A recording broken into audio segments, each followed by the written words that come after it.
नमस्कार। BBS second इयरमा जुन हामीले फाइनेन्शियल म्यानेजमेन्टमा जुन क्यापिटल बजेटिङ पढ्छौँ त्यो क्यापिटल बजेटिङको नन डिस्काउन्टिङ टेक्निक्स अन्तर्गत पेब्याक पिरियड कसरी क्याल्कुलेसन गर्ने भन्ने कुरा आज म यस भिडियो मार्फत देखाउँदैछु। भिडियोलाई अन्तिमसम्म हेर्नुहोला। पेब्याक पिरियड सबभन्दा पहिला सुरुमा मैले अघि भने जस्तै नन डिस्काउन्टिङ टेक्निक्स भनेको के हो त्यहाँबाट जाउँ। नन डिस्काउन्टिङ टेक्निक्स, नन डिस्काउन्टिङ टेक्निक्स मेरो प्रिभियस भिडियोमा मैले क्यापिटल बजेटिङ भनेको के हो त्यसको बारेमा बताएको छु र क्यापिटल बजेटिङमा दुईवटा टेक्निक्स हुन्छ, एउटा डिस्काउन्टिङ टेक्निक्स, एउटा नन डिस्काउन्टिङ टेक्निक्स। पहिला नन डिस्काउन्टिङ टेक्निक्सबाट सुरुवात गरौँ। नन डिस्काउन्टिङ टेक्निक्स भनेको त्यस्तो टेक्निक्स हो जसले टाइम भ्यालु अफ मनीलाई कन्सिडर गर्दैन। टाइम भ्यालु अफ मनीलाई कन्सिडर नगर्ने टेक्निक्सहरू जसलाई हामी नन डिस्काउन्टिङ टेक्निक्स भन्छौँ र त्यो नन डिस्काउन्टिङ टेक्निक्स अन्तर्गत दुईटा टेक्निक्सहरू पर्छ। एउटा पेब्याक पिरियड, पीबीपी भन्छ जसलाई, अनि अर्को accounting rate of return, ARR. र यसमध्ये आज मैले यस भिडियोमा पेब्याक पिरियड भनेको के हो, पेब्याक पिरियडमा इभन क्यास फ्लो र अनइभन क्यास फ्लोमा कसरी पेब्याक पिरियड चाहिँ निकाल्ने र प्रोजेक्ट इन्डिपेन्डेन्ट प्रोजेक्ट र म्युचुअली एक्सक्लुसिभ प्रोजेक्ट भनेको के हो र त्यसमा चाहिँ पेब्याक पिरियड अन्तर्गत कसरी डिसाइड गर्ने, प्रोजेक्टलाई कसरी डिसाइड गर्ने भन्ने कुरा बताउँदैछु। यसको बारेमा अलिकति ध्यान दिनुहोला र नन डिस्काउन्टिङ टेक्निक्स अन्तर्गत रहेको यो पेब्याक पिरियडको बारेमा सुरु गरौँ। पेब्याक पिरियड, पेब्याक पिरियड जसलाई हामी पीबीपी भन्छौँ, पेब्याक पिरियड। अब यसलाई लगानी फिर्ता अवधि भन्छौँ हामी नेपालीमा। पेब्याक पिरियड भनेको के हो त भन्दाखेरि जस्तो हामीले व्यावहारिक जीवनमा हेर्दाखेरि कोही व्यक्तिले कुनै ठाउँमा लगानी गरेको छ भनेदेखि मान्छेले के भन्छ, तपाईँले लगानी गरेको पैसा कति समयभित्रमा फिर्ता आउँछ भनेर मान्छेले क्वेसन गरिराखेको हुन्छ। जस्तो मानौँ कोही व्यक्तिले पसलमा लगानी गरेको छ, 10 लाख रुपियाँ लगानी गरेर पसल सुरुवात गरेको छ भने त्यो पसलमा लगानी गरेको पैसा कति समयभित्र रिटर्न आइसक्यो भनेर मान्छेले त्यहाँ चर्चा गरेको पाउन सक्छौँ। पेब्याक पिरियड भनेको के त भन्दाखेरि it is the average length of time required to recover the investment amount. हामीले लगानी गरेको पैसा जति समय, कति समयभित्र हामीलाई चाहिँ त्यो लगानी गरेको पैसा हामी आफैलाई रिटर्न आउँछ भनेर चाहिँ हामी जुन एभरेज लेन्थ अफ टाइम निकाल्छौँ त्यो एभरेज लेन्थ अफ टाइमलाई हामी भन्छौँ पेब्याक पिरियड। खल्तीबाट पे गरेको पैसा यही खल्तीमा ब्याक हुनको लागि लाग्ने समय जसलाई हामी भन्छौँ पेब्याक पिरियड भन्छौँ। जस्तो मान्छेले पेब्याक पिरियड कम भएको राम्रो मान्छौँ हामी। जस्तो दुईवटा प्रोजेक्ट ए र बी प्रोजेक्ट छ भनेदेखि प्रोजेक्ट एमा पेब्याक पिरियड चाहिँ 4 वर्ष छ, प्रोजेक्ट बीमा चाहिँ पेब्याक पिरियड 6 वर्ष छ भनेदेखि हामी यसको अर्थ के त भन्दाखेरि एमा लगानी गरेको पैसा रिकभर हुनको लागि 4 वर्ष लाग्छ, बीमा लगानी गरेको पैसा रिकभर हुनको लागि 6 वर्ष लाग्छ। यसको अर्थ हामी प्रोजेक्ट बीलाई भन्दा प्रोजेक्ट एलाई राम्रो भन्छौँ है। अब यसको डिसिजन कसरी गर्ने भन्ने कुराहरू पछि हामी जान्छौँ। सबभन्दा पहिला चाहिँ पेब्याक पिरियडको बारेमा मैले जानकारी गराइसकेँ। Payback period is the average length of time required to recover the investment amount. लगानी गरेको पैसा हामीलाई रिकभर हुनुको लागि, त्यो फिर्ता आउनुको लागि जति समय लाग्छ त्यो लाग्ने समयलाई हामी भन्छौँ पेब्याक पिरियड। अब पेब्याक पिरियडमा पनि हामीले मैले अघि सुरुमै भने जस्तो हामीसँग प्रोजेक्ट दुई प्रकारको प्रोजेक्ट हुन्छ। एउटा इन्डिपेन्डेन्ट प्रोजेक्ट जसलाई हामी स्वतन्त्र भन्छौँ, अर्को म्युचुअली एक्सक्लुसिभ प्रोजेक्ट भन्छ अर्को। त्यो म्युचुअली एक्सक्लुसिभ र इन्डिपेन्डेन्ट प्रोजेक्टमा कसरी हामी पेब्याक चाहिँ डिसाइड गर्छौँ भन्ने कुराहरू बताउँछु। यसमा सबभन्दा फर्स्टमा for even cash flow, for even cash flow, for even cash flow. Even cash flow भनेको के हो? इभन क्यास फ्लो भनेको फ्युचरमा आउने यदि क्यास फ्लोको amount same amount of cash flow आउँछ फ्युचरमा भनेदेखि त्यस्तो किसिमको क्यास फ्लोलाई हामी इभन क्यास फ्लो भन्छौँ। जस्तै इन्कम फ्रम इम्प्लोइमेन्ट, हामीले जागिरबाट पाउने जुन स्यालेरी छ त्यो निश्चित टाइम पिरियडसम्म त्यो आउने स्यालेरी के हुन्छ, एउटै हुन्छ, जसलाई हामी भन्छौँ इभन क्यास फ्लो भन्छौँ। इन्कम फ्रम इम्प्लोइमेन्ट जस्तो स्यालेरीका कुराहरू, रेन्टका कुराहरू, यो सबै के त इभन क्यास फ्लोमा पर्ने भयो। अनि income from employment even cash flow भइरहँदाखेरि इन्कम फ्रम बिजनेस जुन हामी गर्छौँ, व्यवसायबाट आउने जुन आम्दानी छ त्यो चाहिँ अनइभन क्यास फ्लो हुन्छ है। अब इभन क्यास फ्लोमा हामीले यो बारेमा टाइम भ्यालु अफ मनीमा पनि पढ्छौँ even cash flow uneven cash फ्लोको बारेमा। इभन क्यास फ्लो भनेको फ्युचरमा आउने क्यास फ्लो सेम भयो, एउटै क्यास फ्लो भयो, एनुटी टाइपको क्यास फ्लो भयो भने त्यसलाई हामी इभन क्यास फ्लो भन्छौँ। अनइभन भनेको चाहिँ होइन डिफ्रेन्ट क्यास फ्लो हुनुभयो भने त्यसलाई अनइभन क्यास फ्लो भन्छ। अब जस्तो मानौँ कि मैले इभन क्यास फ्लोमा एउटा एक्जाम्पल लिएँ, इयर 0, 1, 2, 5 अनि यहाँ लेखेको छु क्यास फ्लो लेखेको छु। मानौँ 0 इयरमा क्यास फ्लो कति छ 10,000। हामी 0 इयरको क्यास फ्लोलाई नेगेटिभ भन्छौँ। यसको अर्थ के त भन्दाखेरि 0 इयरमा क्यास आउटफ्लो हुन्छ भन्नुको अर्थ के त, हामीले लगानी गर्छौँ, यो लगानी गरेको पैसा हामीले आज लगानी गर्छौँ कति 10,000 छ। हाम्रो प्रोजेक्टको लाइफ 5 वर्षसम्म हुन्छ। 5 वर्षसम्म हामीलाई कति आउँछ त इच एन्ड एभ्री इयर भन्दाखेरि 3,200 चाहिँ हाम्रो इच एन्ड एभ्री इयर चाहिँ हामीलाई रिटर्न आयो भने अब यसमा लगानी गरेको पैसा कति समयमा फिर्ता आउँछ भन्दा हामी निकाल्दा नर्मल तरिकाले यो वास्तवमा सबै कुरालाई व्यावहारिक हिसाबले जान्नुपर्छ। जस्तो पहिलो वर्षमा 3200 आउने भयो, दोस्रो वर्षमा नि 3200, त्यस्तो गर्दै गर्दै 5 इयर्ससम्म चाहिँ 3200 चाहिँ हाम्रो रिटर्न हुने भयो। गर्दाखेरि जस्तो हामीले क्यालकुलेसन गरौँ है त, यसमा सिम्पल तरिकाले पहिलो वर्ष 3200 आयो, नेक्स्ट इयर पनि 3200, 6400, त्यसपछि फेरि अर्को 3200 गर्दा 9600 भयो, अनि फेरि अर्को 3200 गर्दाखेरि 12,800 चाहिँ रहने भयो। भनेपछि हामीले के बुझ्नु पर्यो त भन्दाखेरि हाम्रो पे ब्याक पिरियड चाहिँ somewhat level more than 3 years and less than 4 year, हामीले त्यो कुरा बुझ्नुपर्छ होइन। हाम्रो पे ब्याक पिरियड चाहिँ 3 वर्षभन्दा माथि 4 वर्षभन्दा कम। अब यसलाई कसरी निकाल्ने त भन्दाखेरि हामीले डाइरेक्ट फर्मुला लगाएर इभन क्यास फ्लोको केसमा हामीले डाइरेक्ट फर्मुला लगाउँछौँ। जस्तो पे ब्याक पिरियड जसलाई पीबीपी भन्छौँ, पे ब्याक पिरियड के गर्ने त भन्दाखेरि एनसीओ भनेको net cash outlay divide by annual CFAT, annual cash flow after tax, CFAT को अर्थ यही क्यास फ्लो भन्न खोजेको। अब एनसीओ कति छ त भनेको 0 इयरको इन्भेस्टमेन्टलाई हामी एनसीओ भन्छौँ है। एनसीओ कति छ त यो दिएको छ 10,000 दिएको छ, अनि एनुअल सीएफएटी कति छ त 3,200। यसको अर्थ तपाईले यो भ्यालुलाई क्यालकुलेसन गर्नुभयो भने you get 3.125 and pay back period means यो केमा आउँछ इयर्समा आउँछ, यो इयर्समा 3.125 इयर्स आउने भयो। भनेको अर्थ तपाईले लगानी गर्नुभएको जुन 10,000 रुपीज तपाईलाई रिटर्न हुनुको लागि कति टाइम लाग्छ भन्दाखेरि 3 इयर भन्दा बढी 4 इयर भन्दा कम भनेको थिएँ अघि मैले। यसको अर्थ 3.125 इयर्स चाहिँ लाग्छ।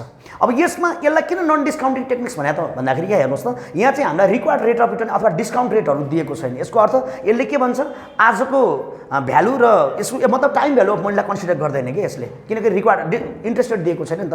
इन्ट्रेस्ट रेट नदिएको कारणले गर्दा, नदिएको भन्दा पनि यसले इन्ट्रेस्ट रेट दिए पनि कन्सिडर गर्दैन, हामी इन्ट्रेस्ट रेटलाई कन्सिडर राख्दैनौँ यसमा। त्यही भएर यो पे ब्याक पिरियडको चाहिँ ड्रब्याकमा जाने भयो है।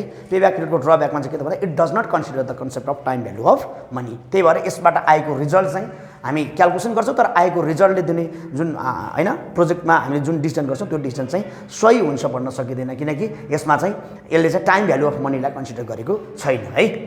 त्यही भएर यसलाई हामी ट्रेडिसनल टेक्निक्स पनि भन्छौँ। अनि जस्तो प्रोजेक्ट यो इभन क्यास फ्लोको देखिहाल्नुभयो, इभन क्यास फ्लोमा यस्तो रहन्छ। अब अनइभन क्यास फ्लोमा हामी के गर्छौँ भन्दाखेरि यहाँनिर मैले अलिकति माथि यहाँ लगेँ फर अनइभन क्यास फ्लो, मैले एउटै उसमा देखाउन लाग्यो अनइभन क्यास फ्लो। अब अनइभन क्यास फ्लोको लागि हामीलाई ल मानौँ एउटा एक्जाम्पल, जस्ट एउटा एक्जाम्पल क्रिएट गरेँ मैले। फर एन एक्जाम्पल जस्तो इयर, यो जस्तै 5 इयरको लागि 1 पहिला 0 इयरबाट सुरु गरौँ, किनकि 0 इयर यहाँबाट पनि 0 इयरबाट गरिएको छ।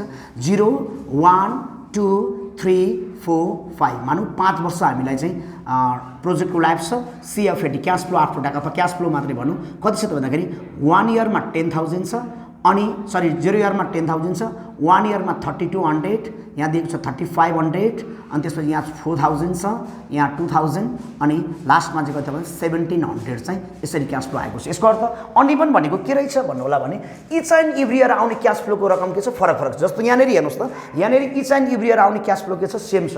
1 इयरदेखिबाट 5 इयरसम्म क्यास फ्लो सेम छ भने यहाँनिर 1 year, 2 year, 3 year, 4 year, 5 years यो चाहिँ के छ फरक छ। कुनै इन्डिभिजुअल इयरमा चाहिँ 1 सेम हुन पनि सक्छ, त्यो सेम भए पनि सबै इयरमा होल इयरमा सेम नभइकन हामीले त्यसलाई इभन क्यास फ्लो चाहिँ भन्न मिल्दैन है। अब यहाँनिरबाट हामीले यसको कसरी सोल्युसन गर्छौँ भन्दा अब यहाँ क्यालकुलेट पे ब्याक पिरियड भनेर आयो। For an example calculate PBP, pay back period calculation गर भनेर आयो भने अब यहाँनिर हेर्नुहोस् हामीले 0 इयरमा लगानी गर्छौँ 10,000 लगानी गर्छौँ यसको अर्थ 10,000 लगानी गर्दाखेरि 1 इयरमा हामीलाई रिटर्न आछ 3200 2 इयरमा रिटर्न आछ 3500 अब यसलाई क्याल्कुलेटरबाट हेरौँ है त जस्तो 1 इयरमा कति छ त भन्दाखेरि फर एन एक्जाम्पल 3200 आएको छ सेकेन्ड इयरमा 3500 आएको छ भनेपछि हाम्रो टोटल कति आयो यहाँसम्म 6700 आयो है हेरी यहाँसम्म 6700 आयो यहाँसम्म 6700 त्यहाँबाट फेरि अब प्लस 4000 यहाँनिर जोड्नु होला 4000 जोड्दाखेरि कति आयो 10700 यहाँ गर्दाखेरि 10000 कति आछ 700 यसको अर्थ हामीले सिम्पल हाम्रो पेब्याक पिरियड भनेको 2 वर्षभन्दा माथि 3 वर्षभन्दा तल छ है किनकि 3 वर्षभन्दा हामीलाई जम्मा 10,000 रुपियाँ आउनु पर्ने हो तर हामीलाई आछ कति 10,700 आछ हामीलाई आउनु पर्ने भन्दा बढी आइसकेको छ यसको अर्थ के बुझ्नु पर्यो तपाईहरुले भन्दा 3,200 फर्स्ट इयरमा आछ सेकेन्ड इयरमा 3,500 अल टुगेदर कति आयो 6,700 आयो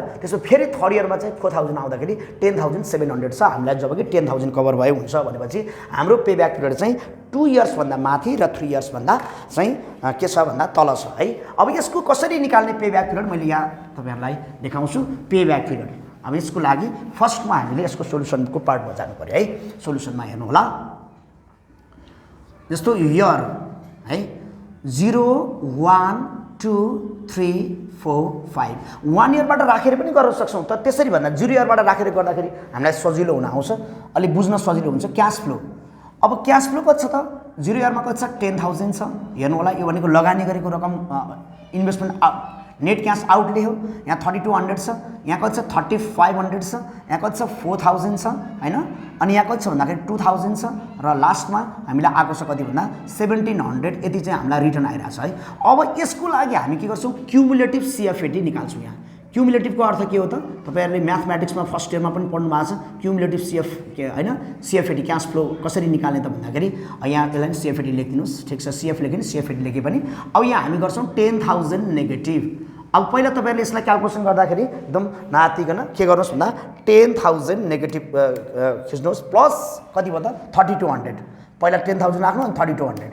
भन्दा कति आयो 6,800 केमा आयो नेगेटिभमा आयो है नेगेटिभ यो नेगेटिभ 10,000 थियो यसमा 3200 पोजिटिभ 3200 हामीले चाहिँ एड गर्यौं प्लस कति भयो त फेरि 3500 कति भन्दा 3,300 यो पनि केमा रहने भयो नेगेटिभमा रहने भयो तपाईले कहिलेसम्म जोड्दै जाने त भन्दाखेरि जबसम्म क्युमुलेटिभ सीएफएटी पोजिटिभमा आउँदैन तबसम्म जोड्दै जानुस् पोजिटिभमा आएपछि छोड्दिनुस् है जस्तो यहाँबाट अब प्लस 4,000 जोड्नुस् प्लस 4,000 गर्दाखेरि कति आयो 700 हाम्रो पोजिटिभमा आइसकेको छ यो भन्दा पछाडी जोडेर अब हामीलाई अब जोड्न आवश्यक छैन जोडेर राख्दाखेरि पनि केही समस्या त भएन तै पनि जोड्न आवश्यक छैन अब यहाँनेर हेरौं हामी यस्तो भइसकेपछि के गर्छौं भन्दा पे ब्याक पिरियड निकाल्छौं है पे ब्याक पिरियड एकदम सजिलो तरिका छ हेर्नु होला पीबीपी भनेको यसको लागि हामी यहाँ के गर्छौं भन्दा मिनिमम इयर प्लस के गर्छौं amount to be recovered RECO recovered divide by next year CFAT cash flow after tax अब हेर्नुस् त यसको लागि मिनिमम इयर कति भयो त भन्दाखेरि अन्तिम चोटी नेगेटिभ भएको करेस्पोन्डिङ इयर्स जसलाई हामी मिनिमम इयर भन्छौं जस्तो हेर्नुस् त यो अन्तिम चोटी हो त होइन नि यहाँ पनि त सधैं नेगेटिभ होइन र फेरि यो अन्तिम हो त होइन यहाँ पनि त नेगेटिभ छ तर यो चाहिँ अन्तिम हो किनकि यो भ्यालु के छ पोजिटिभ छ अब यसको करेस्पोन्डिङ इयर तपाईले हेर्नु भयो भने यसको करेस्पोन्डिङ इयर कति छ त 2 इयर्स छ है एकदम सजिलो मेथड छ यो यहाँ हामी के गर्छौं मिनिमम इयरमा राख्छौं 2 इयर्स राख्छौं है अब 2 इयर्समा कति cover amount to be recovered लेखा छ यहाँनेरि अमाउन्ट टु बी रिकभर्डको मिनिङ के हो कति वर्षमा रिकभर हुन्छ त भन्दाखेरि 2 इयरमा कति रिकभर हुन बाँकी छ त भन्दा 3,300 रिकभर हुन बाँकी छ 3,300 रिकभर हुन बाँकी छ अब यसलाई नेक्स्ट इयर सीएफएटी भने त यो हो नि यसलाई कतिले रिकभर गर्यो अझ मैले त धेरै विद्यार्थीलाई के सिकाउने गरेको छु भने कति रिकभर हुन बाँकी छ कति बाइ कतिले मिनिमम इयर प्लस कति बाइ कतिले यसो बुझ्नुपर्छ भन्नुको अर्थ हामीले के बुझ्नु पर्छ भन्दाखेरि मिनिमम इयर 2 इयर अन्तिम चोटी नेगेटिभ इयर भएको इयर 2 इयर कति रिकभर हुन बाँकी छ 3,000 हैन यसलाई कतिले रिकभर गर्यो त भन्दाखेरि 4,000 ले रिकभर गर्यो भन्नुको अर्थ 3,300 डिवाइड बाइ कति भयो त भन्दा 4,000 अब यसलाई चाहिँ हामीले क्याल्कुलेसन गरौँ त ल कति आउँछ भनेको 3,300 डिवाइडेड बाइ 4,000 भन्दाखेरि हाम्रो प्लस 2 भनेपछि कति आयो 2.825 यो केमा आउने भयो इयर्समा आउने भयो है अब यस्तो किसिमको रहन्छ हो। यसरी हामीले के बुझ्नु पर्छ भन्दाखेरि मैले इभन क्यास फ्लोमा अहिले देखाइहालेँ। इभन क्यास फ्लोमा direct MCO divide by annual CFAT गर्छौँ भने अनइभन क्यास फ्लोमा हामीलाई जुन प्रोजेक्टको क्यास फ्लो दिएको छ त्यो क्यास फ्लो 0 इयर राख्छौँ। 0 इयर नराखिकन गर्न पनि मिल्छ, तर नराखिकन गर्दाखेरि अलिक बुझ्न अलिक गाह्रो हुन्छ। त्यस कारणले गर्दा पहिला 0 इयर राखेर तपाईँले 0 इयरमा अनि सिएफटी राख्नुहोस् अनि 0 इयरबाट क्युमुलेट गर्दै जानुहोस्। पहिलोचोटि पोजिटिभ आएपछि त्यो एड गर्न छोडिदिनुहोस्, क्युमुलेट गर्न छोडिदिनुहोस् अनि त्यसपछि पे ब्याक पिरियड क्यालकुलेसन गर्नुहोस्। Minimum year plus amount to be recovered यो फर्मुलामा लगाएर हामी यसरी पे ब्याक पिरियड चाहिँ क्यालकुलेसन गर्न सक्छौँ। यो इभन क्यास फ्लो पनि भयो र अनइभन क्यास फ्लो पनि भयो। अब यति भइसकेपछि हामीले यसको चाहिँ प्रोजेक्टको डिसिजन कसरी गर्ने है त। प्रोजेक्टको डिसिजन चाहिँ कसरी गर्ने, यो डिसिजनको पार्ट चाहिँ तपाईहरूले यदि पेब्याक पिरियडको बारेमा राम्रोसँग डिसिजन गर्न जान्नुभयो भनेदेखि त्यस्तै सेम प्रकारले हामी चाहिँ जस्तो नेट प्रेजेन्ट भ्यालुमा, डिस्काउन्टिङ पेब्याक पिरियडमा, आइआरआरमा, प्रफिटेबिलिटी इन्डेक्समा, एकाउन्टिङ रेट अफ रिटर्न जुन मैले प्रिभियस भिडियोमा भनेको थिएँ कुन कुन चाहिँ टेक्निक्सहरू छ त्यो मैले भनेको थिएँ। अझै योभन्दा पछाडिको भिडियोहरूमा पनि आउँदै जान्छ र ती सबैमा चाहिँ गर्ने प्रोजेक्टको डिसिजन गर्ने तरिका चाहिँ सेम नै हुन्छ। तर तपाईँले यसको लागि सबभन्दा महत्त्वपूर्ण कुरा के त भन्दाखेरि प्रोजेक्टमा इन्डिपेन्डेन्ट प्रोजेक्ट र म्युचुअली एक्सक्लुसिभ प्रोजेक्ट भनेको के हो त्यो चाहिँ बुझ्नुपर्छ।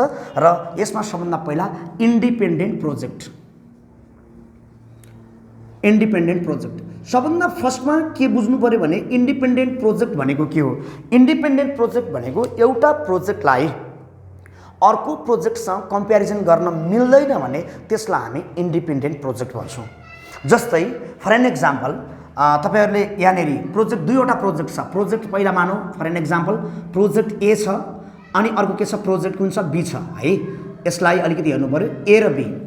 अनि मानौ अब अहिले मैले पेब्याक पिरियड भनिरहेको छु तपाईहरुलाई भने पेब्याक पिरियडकै मैले एउटा एक्जाम्पल दिएँ।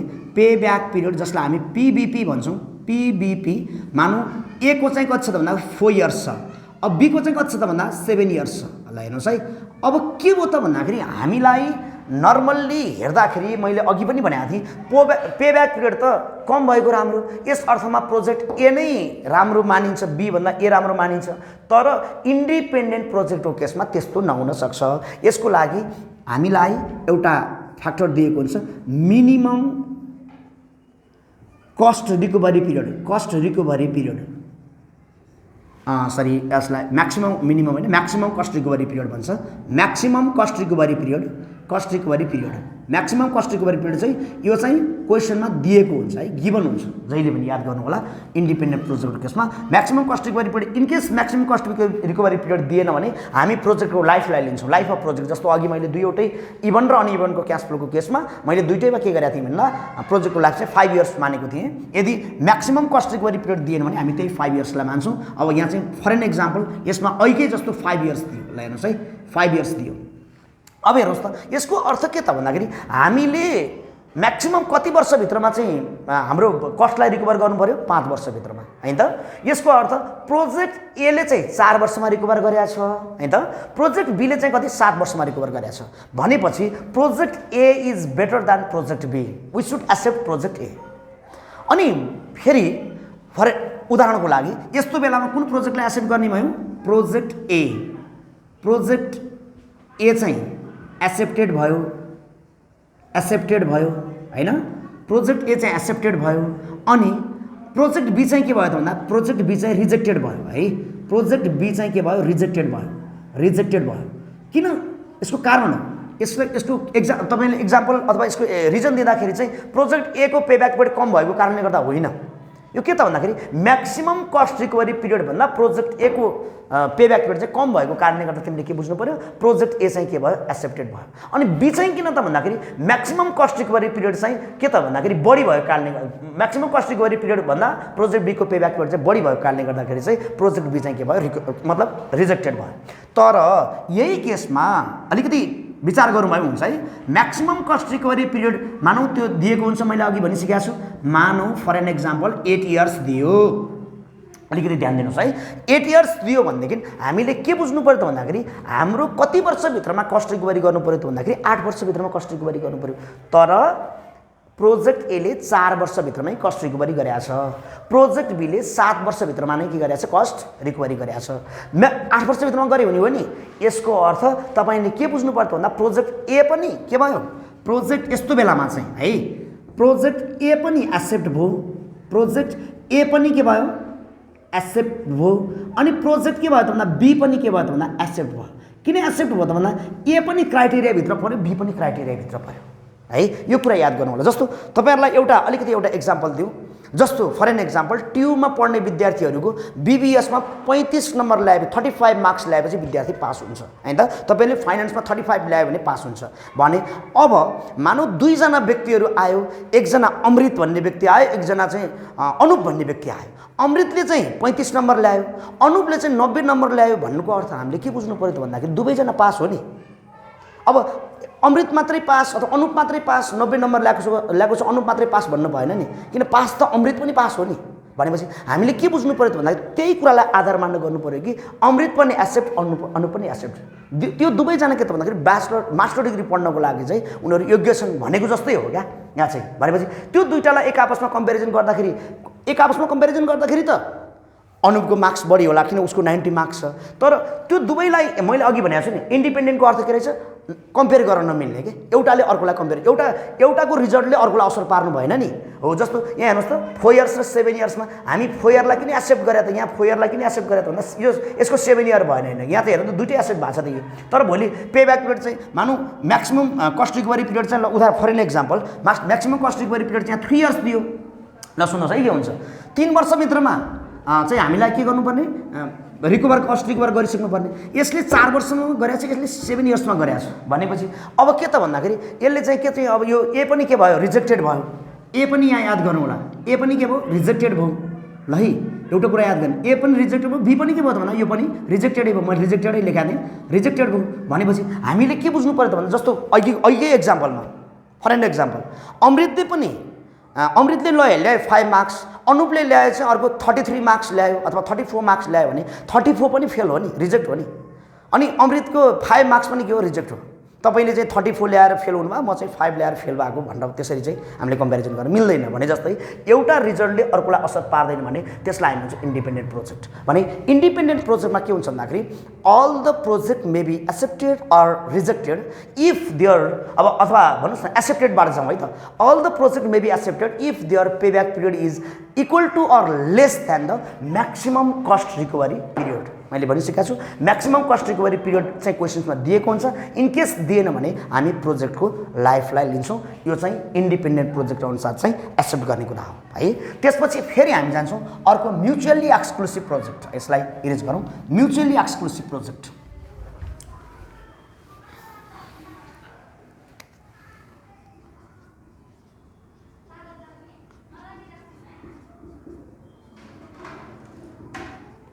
Mutually exclusive project. अब म्युचुअली एक्सक्लुसिभ प्रोजेक्ट भनेको के हो सुन्नुहोस् है। यो म्युचुअली एक्सक्लुसिभ प्रोजेक्ट भनेको त्यस्तो प्रोजेक्ट हो जुन प्रोजेक्टलाई एउटा प्रोजेक्टलाई अर्को प्रोजेक्टसँग यदि कम्पेरिजन गर्न मिल्छ भने त्यस्तो प्रोजेक्टलाई चाहिँ हामी म्युचुअली एक्सक्लुसिभ प्रोजेक्ट भन्नुपर्छ। अब जो म्युचुअली चाहिँ बुझाउन अलिकति सजिलो छ, इन्डिपेन्डेन्ट चाहिँ तपाईँहरूलाई मैले एक्जाम्पल दिएर बुझाएको छु, त्यसलाई अलिकति हेर्नु होला। अब म्युचुअली एक्सक्लुसिभ प्रोजेक्ट भनेको चाहिँ कस्तो त भन्दाखेरि एउटा प्रोजेक्टलाई अर्को प्रोजेक्टसँग कम्पेरिजन गर्न मिल्छ भने त्यसलाई म्युचुअली एक्सक्लुसिभ प्रोजेक्ट भन्छौँ। जस्तै अहिलेकै एक्जाम्पलमा हेर्नुहोस् त, प्रोजेक्ट मैले भनेको थिएँ ए र बी, प्रोजेक्ट ए एउटा आयो अनि अर्को कुन प्रोजेक्ट कुन आयो, बी आयो, ए र कुन बी। उदाहरणको लागि मैले भने पे ब्याक पिरियड ए को लागि कति 4 इयर्स, बी को लागि चाहिँ कति छ 7 इयर्स है, फर एन एक्जाम्पल। अब हामीले यो दुईटालाई कम्पेरिजन गर्ने हो, इन्डिपेन्डेन्टमा कम्पेरिजन गर्न मिल्दैन थियो, अब चाहिँ हामीले डाइरेक्ट कम्पेरिजन गर्ने हो है। यो चाहिँ सजिलो छ। अब पे ब्याक पिरियड कुनको कम छ त, बी को भन्दा ए को कम छ। मैले अघि सुरुमै भनेको छु, भिडियोको सुरुमै भनेको छु पे ब्याक पिरियड त कम आएको राम्रो हो। किन यो प्रोजेक्टमा लगानी गरेपछि 4 वर्षभित्रमा हामीले लगानी गरेको पैसा रिटर्न आउँछ। यो प्रोजेक्टमा लगानी गरेपछि 7 वर्षभित्रमा हामीले लगानी गरेको पैसा के आउँछ, रिटर्न आउँछ। भनेपछि हामीलाई त प्रोजेक्ट ए इज हैन एक्सेप्टेड भन्नुहोस् न, ए इज बेनिफिसियल भन्नुहोस् न। बी भन्दा चाहिँ प्रोजेक्ट ए चाहिँ के छ, फाइदाजनक छ। किनकि एमा लगानी गरेको 4 वर्षमा रिटर्न आउँछ, बीमा लगानी गरेको 7 वर्षमा रिटर्न आउँछ। भनेपछि अब हामीले यसमा के भन्नु पर्यो त भन्दाखेरि for mutually exclusive project a project having lower pay back period is accepted. जुन चाहिँको पे ब्याक पिरियड कम हुन्छ त्यसलाई हामी एक्सेप्ट गर्छौँ। इन्डिपेन्डेन्टमा के थियो अघि, फेरि अघि थोरै कुराहरू मैले दोहोऱ्याएँ। इन्डिपेन्डेन्टमा के थियो, a project may be accepted or rejected. For an example accepted कुन बेला आउँछ भन्दाखेरि a project may be accepted if there हैन pay back period is less than or equal to maximum cost recovery period भनेको थिएँ मैले। अब यहाँ चाहिँ के त भन्दाखेरि म्युचुअली एक्सक्लुसिभमा के हुन्छ भन्दाखेरि a project having lower pay back period is accepted, जसको चाहिँ पे ब्याक पिरियड जुन चाहिँ प्रोजेक्टको चाहिँ पे ब्याक पिरियड कम हुन्छ त्यो प्रोजेक्टलाई चाहिँ हामी गर्छौँ एक्सेप्ट गर्छौँ हो। हामी यसरी चाहिँ प्रोजेक्टको चाहिँ हामी डिसाइड गर्छौँ। अब यही अनुसार चाहिँ हामीले जस्तो पे ब्याक पिरियडको मैले तपाईँहरूलाई कसरी डिसाइड गर्ने, प्रोजेक्टको कसरी डिसाइड गर्ने, इन्डिपेन्डेन्ट र म्युचुअली एक्सक्लुसिभ प्रोजेक्ट भनेको के हो त्यो कुराहरू बताएँ। अब म अर्को भिडियोमा चाहिँ के गर्छु भन्दाखेरि अब पे ब्याक पिरियड पछि एकाउन्टिङ रेट अफ रिटर्न, त्यस्तै गरी modified internal rate of return, अनि गएर चाहिँ नेट प्रेजेन्ट भ्यालुको कसरी गर्ने भन्ने कुरा चाहिँ योभन्दा पछाडिको भिडियोहरूमा तपाईँहरूले हेर्दै जानुहोला। कृपया कुनै जिज्ञासा अथवा कुनै प्रश्नहरू छन् भनेदेखि इन्डिपेन्डेन्ट, विशेष गरी मैले अघि पनि फेरि एक कुरालाई दोहोऱ्याएँ कि तपाईँहरूले इन्डिपेन्डेन्ट र म्युचुअली एक्सक्लुसिभको बारेमा अलिकति तपाईँहरूले डिसाइड गर्न सक्नु भएन भनेदेखि चाहिँ तपाईँहरूलाई यसमा डिसिजन लेख्न गाह्रो हुन्छ। अघि मैले तपाईँलाई एक्जाम्पल दिएको छु, ट्युको एक परीक्षा दिए बराबर चाहिँ इन्डिपेन्डेन्ट होइन, त्यसलाई चाहिँ एकअर्कामा तुलना गर्न मिल्दैन। तर तपाईँ लोकसेवा आयोगमा परीक्षा दिन जानुभयो, अलिकति मैले भिडियो बढाएँ फेरि, लोकसेवा आयोगमा तपाईँ परीक्षा दिन जानुभयो भनेदेखि के हुन्छ भन्दाखेरि ल मानौँ 5 जना व्यक्तिहरू थिए है, 5 जना व्यक्तिहरू थिए। त्यो 5 जना व्यक्तिहरूमध्ये फर एन एक्जाम्पल मानौँ ABCDE 5 जना व्यक्तिहरू जानुभएको छ। 5 जना व्यक्तिहरूमध्ये होइन हामीले एले परीक्षा दियो, मानौँ सर्ट लिस्टेड 5 जना छन्, एले ल्याएको छ 99 ल्याएको छ, बीले 98 ल्याएको छ, सीले पनि 98 ल्याएको छ, अनि डीले 100 ल्यायो, अनि ईले कति ल्यायो भन्दा 95 ल्यायो।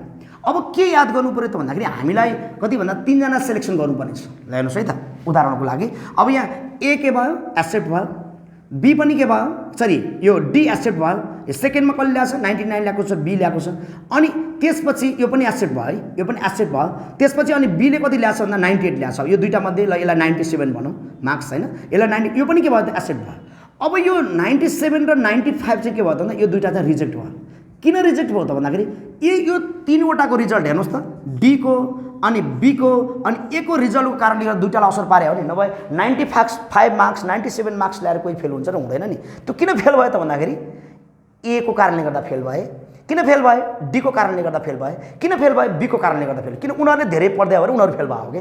अनि एउटाको रिजल्टले के पार्यो अर्कोलाई असर पार्दियो। यसको अर्थ हामीले के बुझ्नु पर्छ भन्दा एउटाको रिजल्टले अर्कोलाई असर पार्छ भने म्युचुअली एक्सक्लुसिभ, एउटाको रिजल्टले अर्कोलाई असर पार्दैन भने इन्डिपेन्डेन्ट। यसरी बुझ्नु होला। यसको अर्थ मैले तपाईँहरूलाई एउटा बुझ्नको लागि के भने लोकसेवा आयोग तपाईँ तयारी गर्दै हुनुहुन्छ, त्यो के भयो त भन्दाखेरि म्युचुअली एक्सक्लुसिभ भयो। त्यसमा एउटाको रिजल्टले अर्कोलाई असर पारिदिन्छ।